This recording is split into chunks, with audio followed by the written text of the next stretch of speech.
दोस्तों नमस्कार, मेरा नाम है समीर और आप देख रहे हैं विजन ऑफ समीर। खेसारी लाल यादव को इंडस्ट्री पागल कहती है, तो इस पे खेसारी लाल यादव ने बहुत ही अच्छा जवाब दिया है।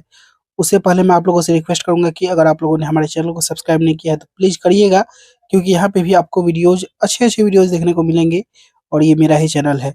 तो दोस्तों खेसारी लाल यादव ने उस बात पे क्या रिएक्ट किया है, खेसारी लाल यादव को पागल बोलने पे क्या रिएक्ट किया है, आप लोग देख लीजिए।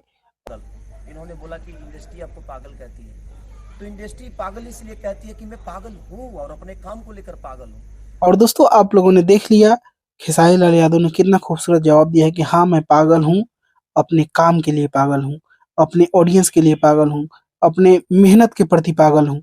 और ये अगर हर स्टार में आ जाए, वो अपने काम के प्रति पागल हर कोई हो जाए, तो हर कोई आगे बढ़ जाएगा, खेसारी लाल यादव की तरह सुपरस्टार हो जाएगा और हर कोई को ऑडियंस इतना ही प्यारा आशीर्वाद देने लगेगी। तो दोस्तों इसके बारे में आप लोग क्या कहना चाहते हैं कमेंट बॉक्स में बताइए और इसी के साथ मैं इस वीडियो को यहीं पे खत्म करता हूँ।